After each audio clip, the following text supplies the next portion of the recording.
আগামী অর্থ বছরের বাজেটের আকার কমাতে যাচ্ছে অন্তর্বর্তী সরকার। ছোট হবে বার্ষিক উন্নয়ন কর্মসূচি এডিপির আকারও। রাজস্ব আয়ে ঘাটতি থাকায় বাড়বে করের আওতা। ব্যয় সংকোচনের মাধ্যমে অর্থনীতি পুনরুদ্ধার করাই সরকারের মূল লক্ষ্য হওয়া উচিত মত অর্থনীতিবিদদের। পাশাপাশি জনগণকে স্বস্তি দিতে মূল্যস্ফীতি নিয়ন্ত্রণ ও দুর্নীতি রোধ করার তাগিদ তাদের। রাজনৈতিক সরকার ক্ষমতায় না থাকায় আগামী অর্থবছরের বাজেট জাতীয় সংসদে উপস্থাপন হচ্ছে না। রাষ্ট্রপতির অধ্যাদেশের মাধ্যমে এই বাজেট দেবে অন্তর্বর্তী সরকার। শুল্ক কর আদায়ে গতি নেই, আবার বিদেশি সহায়তার ঋণ পরিশোধেও অর্থ খরচ হচ্ছে সরকারের। এমন পরিস্থিতিতে বাজেটের আকার ছোট করার পরিকল্পনা করছে সরকার। চলতি অর্থবছরের চেয়ে আগামী বাজেটের আকার প্রায় ৭,০০০ কোটি টাকা কমছে, হতে পারে ৭,৯০,০০০ কোটি টাকার মধ্যে। বাজেটের বেশিরভাগ অর্থের যোগান দেয় জাতীয় রাজস্ব বোর্ড। আগামী অর্থবছরে এনবিআরের রাজস্ব লক্ষ্যমাত্রা বেড়ে হতে পারে ৫,১৮,০০০ কোটি টাকা। যদিও চলতি অর্থবছরের প্রথম ৯ মাসে রাজস্ব ঘাটতি প্রায় ৬৫,০০০ কোটি টাকা। গত কয়েক বছরের বেশি সময় ধরে দেশে উচ্চ মূল্যস্ফীতির চাপে বিপাকে সাধারণ মানুষ। রোজায় কিছুটা স্বস্তি দিলেও আবারও চোখ রাঙাচ্ছে নিত্যপণ্যের উচ্চ মূল্য, যা নিয়ন্ত্রণে বাজেটে সর্বোচ্চ গুরুত্ব দেওয়ার পরামর্শ অর্থনীতিবিদদের।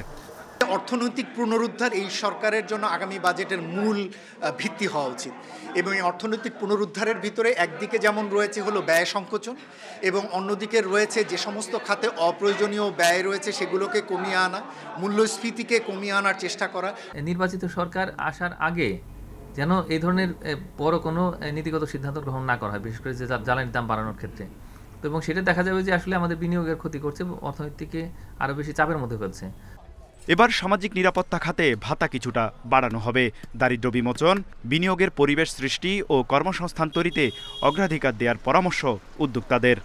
আমাদের প্রথমে অগ্রাধিকার খাত শিল্প খাত, সেবা খাত এবং কৃষি খাত, যেখানে আমরা পিছিয়ে আছি সেই জায়গাগুলোতে বিনিয়োগকারীরা বিনিয়োগ করাটা নিরাপদ মনে করে এবং টেকসই মনে করে।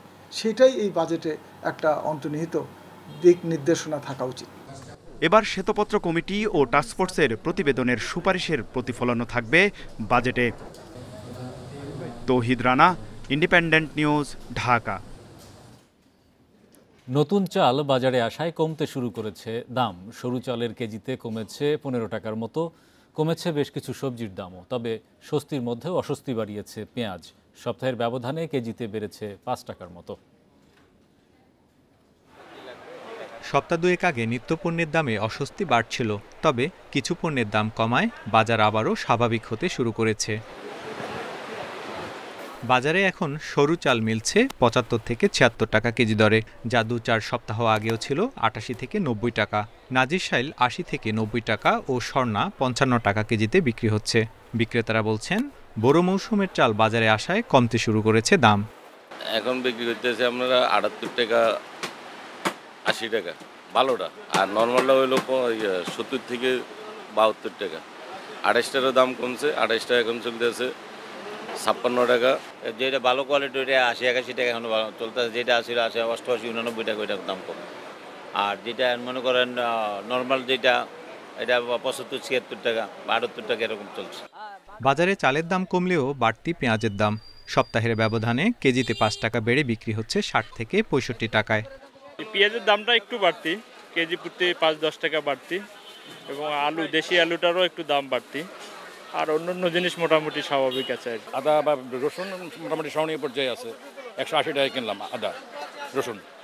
কিছু সবজির দাম কমলেও বেশিরভাগের দামই স্থিতিশীল। পটল, ঢেঁড়স, ঝিঙ্গা, চিচিঙ্গার কেজি বিক্রি হচ্ছে ৪০ থেকে ৫০ টাকায়। কাঁকরোল ও বেগুন বিক্রি হচ্ছে ৮০ টাকা কেজি দরে।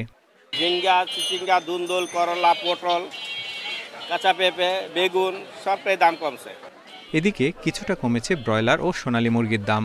ব্রয়লারের কেজি বিক্রি হচ্ছে ১৬০ থেকে ১৭০ টাকা, যা গত সপ্তাহের চেয়ে ২০ টাকার মতো কম। সোনালী মুরগি বিক্রি হচ্ছে ২৪০ থেকে ২৮০ টাকা কেজিতে। Tarek Hossain, independent news, Dhaka. আগামী ২ জুন প্রস্তাব হতে যাচ্ছে নতুন অর্থ বছরের বাজেট। এই বাজেটের বিভিন্ন দিক নিয়ে আলোচনা করতে আমাদের সঙ্গে যোগ দিয়েছেন অর্থনীতিবিদ অধ্যাপক আবু ইউসুফ। জনাব ইউসুফ, আপনাকে স্বাগত জানাচ্ছি। আপনারা বিভিন্ন বিষয়ে বলছিলেন বাজেটে এবার অর্থনীতিতে স্থিতিশীলতা ফেরানো, রাজস্ব ঘাটতি কমানো সব বিভিন্ন পরামর্শ আপনারা দিয়ে আসছেন। কি কি চ্যালেঞ্জ দেখছেন আগামী অর্থ বছরে? জি, একটি হচ্ছে যে একটা বাস্তব ভিত্তিক বাজেট তৈরি করাটাই হচ্ছে সবচেয়ে বড় চ্যালেঞ্জ। অতীতে আমরা শুনেছি যে হয়তো অ্যাম্বিশাস বাজেট, অনেক সময় রাজনৈতিক কিছু অঙ্গীকার থাকে। তো সবকিছুর মিলে এই বছর যেহেতু একটা অন্তর্বর্তীকালীন সরকারের প্রথম বাজেট হচ্ছে, তো আমরা আশা করছি এটি একটি বাস্তব ভিত্তিক বাজেট হবে। শুধুমাত্র বাজেটের আকার বৃদ্ধি করা না, বাজেটের যে গুণগত মান সেটিও কিন্তু এই বাজেটের অন্যতম লক্ষ্য। আরেকটি বিষয় যেটি আপনি বলেছেন, যেহেতু অন্তর্বর্তীকালীন সরকার দায়িত্ব নেয়ার পর অনেকগুলো কমিশন করা হয়েছে, হোয়াইট পেপারের যে preparation on the state of economy এবং ট্রান্সপোর্ট যে রিপোর্ট, এগুলার একটা রিফ্লেকশন কিন্তু এই বাজেটে থাকতে হবে। কারণ সরকারের যে উদ্যোগগুলো আছে সেই উদ্যোগগুলো যদি বাজেটে তার রিফ্লেকশন না থাকে এবং তার বাস্তবায়ন যদি না হয়, তাহলে কিন্তু যেই কাজগুলো করা হয়েছে সেই কাজগুলোর কিন্তু যে শ্রম বা যে উদ্দেশ্য করা হচ্ছে সেই উদ্দেশ্য কিন্তু সাধিত হবে না।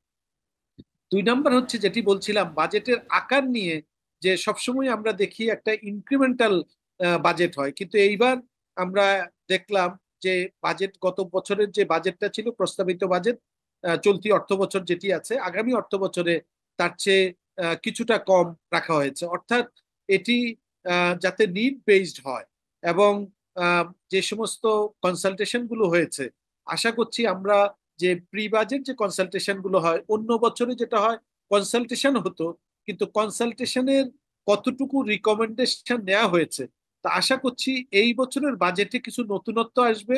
যে কি ধরনের সুপারিশ বিভিন্ন স্টেক হোল্ডার্সরা করেছে, অর্থনীতিবিদরা বা প্রাইভেট সেক্টর থেকে আরম্ভ করে বিভিন্ন স্টেক হোল্ডার্স, তার একটা রিফ্লেকশন এবং ফলো আপ যাতে এই বাজেটের শুরুতেই থাকে যে আমরা এই রিকমেন্ডেশন গুলো পেয়েছি, এর মধ্যে এইগুলো করেছি।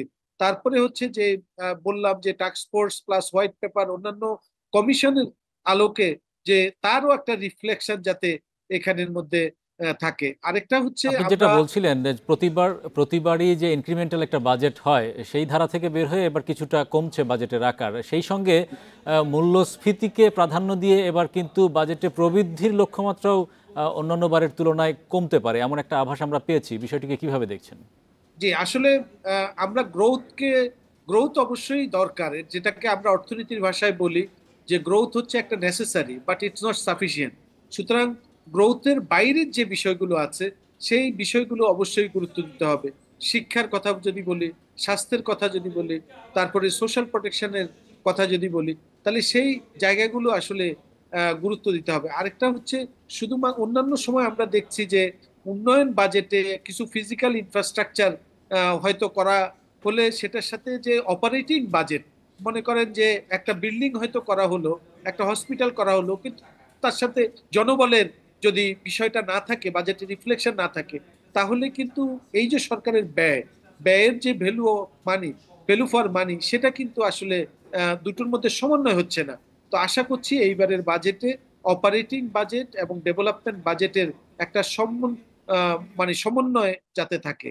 আরেকটা হলো যে ডেভেলপমেন্ট বাজেটে আমরা দেখি অনেকগুলো যে নাম্বার অফ দা প্রজেক্টস অনেক বেশি থাকে। তো এই বছর আমরা আশা করছি প্রজেক্টগুলো রিয়েলিস্টিক হবে এবং আপনারা জানেন যে জুলাই আগস্ট মুভমেন্ট যেখানে তারুণ্য তাদের একটা বড় ধরনের তরুণ জনশক্তির একটা বড় ধরনের ভূমিকা ছিল। আশা করছি তাদের এমপ্লয়মেন্টের যে বিষয়টা সেটি, ইনফ্লেশন তো অবশ্যই একটা অগ্রাধিকার থাকবে সরকারের, এবং আমরা দেখেছি বিভিন্ন ধরনের উদ্যোগও গ্রহণ করা হয়েছে এবং তার কিছু রিফ্লেকশনও কিন্তু আমরা বাজারে বা বাস্তবে দেখতে পাচ্ছি। আশা করছি ইনফ্লেশন হয়তো একটা সহনীয় মাত্রায় আসবে, কিন্তু যেই জিনিসটা যেটা রয়েছে বাজেটে এবার কিন্তু বাজেট ঘাটতি কমানোর জন্য, অর্থাৎ ঋণ নিয়ে বাজেটের অর্থ খরচ করার দিক থেকে কিছুটা সরে এসে রাজস্ব আয় বাড়ানোতে গুরুত্ব দিতে চায় সরকার। সেইটা কতটুকু সম্ভব হবে বলে মনে করেন? 5 লাখ কোটি টাকার বেশি লক্ষ্যমাত্রা এনবিআরকে দেওয়া হবে এমনটি আমরা জানতে পেরেছি এখন পর্যন্ত।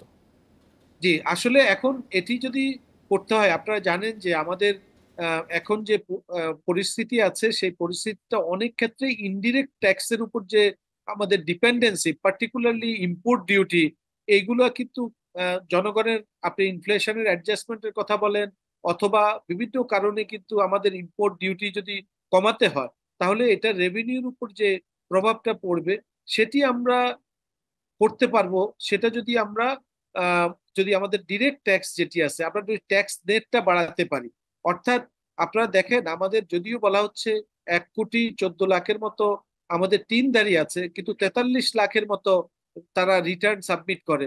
এর মধ্যে একটা বড় অংশ কিন্তু শূন্য রিটার্ন দেয়, আরেকটা বড় অংশ সরকারি কর্মকর্তা। অর্থাৎ প্রাইভেট সেক্টরের যে যে আপনার ট্যাক্স দেওয়ার যে জায়গাটা, তাদেরকে কিভাবে আসলে নিয়ে আসা যায় তারা ট্যাক্স নেটের বাইরে, এটিও কিন্তু আসলে নানামুখী উদ্যোগ আমরা জানি যে গ্রহণ করেছে, অটোমেশন থেকে আরম্ভ করে বিশেষ করে ভ্যাটের ক্ষেত্রে। কারণ আপনারা জানেন যে আমাদের সবচেয়ে বড় একটা সোর্স হচ্ছে ভ্যাট, কিন্তু অনেক সময় জনগণ ভ্যাট দিলেও সেটি সরকারের কোষাগারে অনেক সময় পড়ে না বা সেগুলো নিয়ে একটা প্রশ্নবিদ্ধ হয়। সেটি যাতে আমরা টেকনোলজি ইউজ করে অটোমেশনের মাধ্যমে কিভাবে এটাকে আমরা এমনভাবে করতে পারি যাতে সরকারের যে টাকা জনগণ যেটি দিচ্ছে সেটা সরকারের কোষাগারে যাতে আসে, অর্থাৎ রেভিনিউ মোবিলাইজেশনের ক্ষেত্রে একটা বড় ধরনের উদ্যোগ কিন্তু আমাদেরকে নিতে হবে। এবং আপনারা ধন্যবাদ জনাব আবু ইউসুফ আমাদের সঙ্গে যুক্ত হওয়ার জন্য। গ্যাস সংকটের কারণে মারাত্মকভাবে ব্যাহত হচ্ছে গাজীপুরের কারখানাগুলোর উৎপাদন, পাশাপাশি বেড়েছে লোডশেডিং, ডিজেল চালিত জেনারেটরে খরচ বাড়ার কারণে বাড়ছে উৎপাদন ব্যয়, কমেছে উৎপাদন সক্ষমতাও।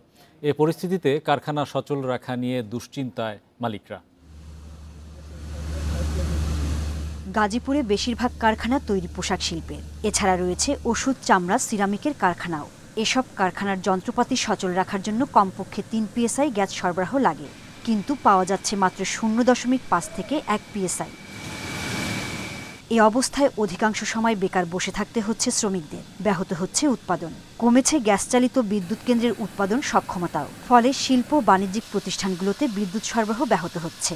তাই সময়মতো পণ্য সরবরাহ এবং শ্রমিকদের বেতন ভাতা পরিশোধ নিয়ে দুশ্চিন্তায় উদ্যোক্তারা। আমরা আমাদের যে অর্ডারগুলি আছে সময় মতো সেগুলি ডেলিভারি করতে পারছি না। তো গভর্নমেন্ট যদি আমাদেরকে সোলার সিস্টেমের জন্য যদি একটু সহযোগিতা করতো, কিভাবে আমরা ওয়ার্কারের বেতন এবং বোনাস দিব সেই চিন্তা করতেছি। কারখানা বাঁচাতে দ্রুত গ্যাস ও বিদ্যুৎ সংকট দূর করার আহ্বান জানিয়েছে বিজিএমইএ। এর মধ্যে অনেক প্রতিষ্ঠান আমাদের আজকে বন্ধের পথে, অনেক প্রতিষ্ঠান বিকল্প জ্বালানি হিসেবে ডিজেল জেনারেটর তারা ভাড়া করেছে, কিন্তু এর মাধ্যমে এর খরচ অনেক বেশি বেড়ে গিয়েছে। সো এটা আমাদের জন্য অনেক প্রবলেম হচ্ছে। সংকট নিরসনে নানা উদ্যোগের কথা জানিয়েছে তিতাস কর্তৃপক্ষ। গ্যাস লাইনের সরবরাহ বাড়লেই সমস্যার সমাধান হবে। 360 থেকে 70 মিলিয়ন প্রতিদিন পাচ্ছি। এখানে গ্যাসের আমাদের ঘাটতি আছে, যার কারণে কিছু কিছু এলাকায় গ্যাসের চাপ স্বল্পতা রয়েছে। এই ঘাটতি পূরণের জন্য সরকার তথা তিতাস গ্যাস কর্তৃপক্ষ থেকে বিভিন্নভাবে উদ্যোগ গ্রহণ করা হচ্ছে। গাজীপুরে 5000-এর মতো ছোট বড় কারখানা রয়েছে, এগুলোর বেশিরভাগই গ্যাস সরবরাহের উপর নির্ভরশীল। Independent news. এবছরের ডিসেম্বর নাগাদ চালু হতে পারে শাহজালাল বিমানবন্দরের 3rd টার্মিনাল, কিন্তু আলাদা রানওয়ে না থাকায় উড়োজাহাজ চলাচলে জট তৈরির শঙ্কা দেখছেন বিশেষজ্ঞরা। তারা বলছেন থাকা উচিত ছিল প্যারালাল রানওয়ে। এদিকে সিভিল এভিয়েশন বলছে অটোমেশন হচ্ছে এ বিমানবন্দর। পুরোপুরি চালু হলে সক্ষমতা আরও বাড়বে, পরিচালনা করা যাবে অনেক বেশি ফ্লাইট। বিমানবন্দরের 3rd টার্মিনাল আকাশপথে যোগাযোগের নতুন যুগের সূচনা করবে এমন প্রতিশ্রুতি দিয়েছিল বিগত সরকার। তবে চালুর আগেই নির্মাণ খরচ, সক্ষমতা ও কার্যকারিতা নিয়ে উঠেছে প্রশ্ন। বর্তমানে শাহজালালে দিনে অন্তত 30টিরও বেশি সংস্থার 190টি আন্তর্জাতিক ফ্লাইট পরিচালনা করা হচ্ছে। 3rd টার্মিনাল চালু হলে তা বেড়ে প্রায় দ্বিগুণ হতে পারে। এভিয়েশন বিশেষজ্ঞরা বলছেন বর্তমানে একটি রানওয়েতে উড়োজাহাজ ওঠানামায় 10 থেকে 25 মিনিট পর্যন্ত অপেক্ষা করতে হয়। সেখানে আরেকটি রানওয়ে তৈরি না করে সেবা বাড়ানোর চিন্তা অযৌক্তিক। শুরুতে যে প্যারালাল রানওয়ের কনসেপ্টটা ছিল সেটা থাকা উচিত ছিল, মাস্ট। বর্তমান যুগে এই ধরনের একটা যেখানে এক্সপেক্ট করা যাচ্ছে 20 থেকে 30 মিলিয়ন প্যাসেঞ্জার অ্যানুয়ালি করবে, সেখানে সিঙ্গেল রানওয়ে ইম্পসিবল। বর্তমানে সিঙ্গেল রানওয়ে সম্ভব না। প্রকল্পে দ্বিতীয় আরেকটি রানওয়ে করার প্রস্তাব থাকলেও পরে সেটি বাতিল করা হয়। সিভিল এভিয়েশন কর্তৃপক্ষের দাবি, বিমানবন্দরকে ম্যানুয়াল পদ্ধতি থেকে অটোমেশনে কনভার্ট করা হয়েছে, তাই একটি রানওয়ে দিয়ে উড়োজাহাজ পরিচালনায় কোনো শঙ্কা দেখছেন না তারা। কমপ্লিটলি অটোমেটেড সিস্টেমে যাচ্ছি, সেই সিস্টেমে তো একটা আপনাকে ধীরে ধীরে যেতে হবে। এই ট্রানজিশন যেন সুন্দর এবং স্মুথ লাগে হয়, সেই জন্য কিন্তু আমরা একটা প্রোগ্রাম করে গত 3 দিন ধরে অলরেডি অপারেশন শুরু হয়েছে এবং কন্টিনিউয়াসলি অপারেশন চলতে থাকবে। 2টা টাওয়ার থেকে কন্টিনিউ অপারেশন হচ্ছে, একটা হলো আগের টাওয়ার থেকে, একটা হলো নতুন টাওয়ার থেকে, যেটা হলো অটোমেটেড টাওয়ার। তো 2টা টাওয়ার থেকে হলে আমাদের কন্ট্রোলাররা যাদের ইয়েগুলো আছে সে আস্তে আস্তে সুইপ করে একটা সময় by October will be CNS এবং এটিএম যে সিস্টেম আছে ফুলি অটোমেটেড হয়ে যাবে, ইন্টিগ্রেটেড হয়ে যাবে এবং আমরা কমপ্লিট অপারেশন করব। থার্ড টার্মিনালের প্রায় শতভাগ কাজ শেষ, চলছে সর্বশেষ কিছু সরঞ্জাম বসানো এবং ভিআইপি অংশের ভেতরের অল্প কিছু কাজ। এখন পর্যন্ত ফ্লাইট পরিচালনার অনুমতি পেয়েছে পাকিস্তানের ফ্লাই জিন্না ও এআরসিআর। আল আমিন হোসেন, ইন্ডিপেন্ডেন্ট নিউজ, ঢাকা। চট্টগ্রামের প্রাকৃতিক মৎস্য প্রজনন কেন্দ্র হালদা নদী থেকে একটি মৃত কার্প জাতীয় মৃগেল মাছ উদ্ধার করা হয়েছে। দুপুরে হালদা নদীর রাউজান অংশ থেকে মাছটি উদ্ধার করেন নদীর স্বেচ্ছাসেবকরা। বৃহস্পতিবার দুপুর 12টার দিকে পশ্চিম গুজরা ইউনিয়নের আজিমের ঘাট এলাকায় মৃত অবস্থায় ভাসছিল মাছটি। খবর পেয়ে স্বেচ্ছাসেবকরা মাছটি উদ্ধার করেন। উদ্ধার হওয়া মৃত মাছটির ওজন প্রায় 6 কেজি। ধারালো কিছু দিয়ে মাছের মাথায় আঘাত করা হয়েছে বলে ধারণা করছে মৎস্য কর্মকর্তারা। একই জায়গা থেকে গত 4 মে 5 কেজি ওজনের আরেকটি মৃত কাতলা মাছ উদ্ধার করা হয়।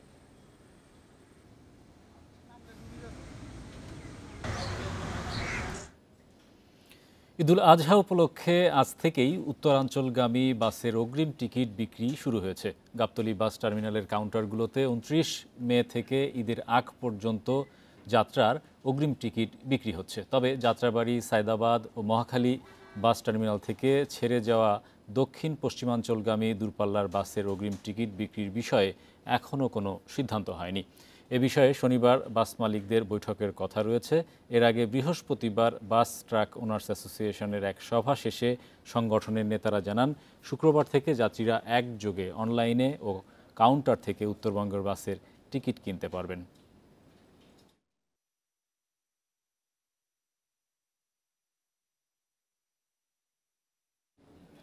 এই ছিল আজকের অর্থনীতি সারাদিনে। আমন্ত্রণ আমাদের পরের আয়োজনে।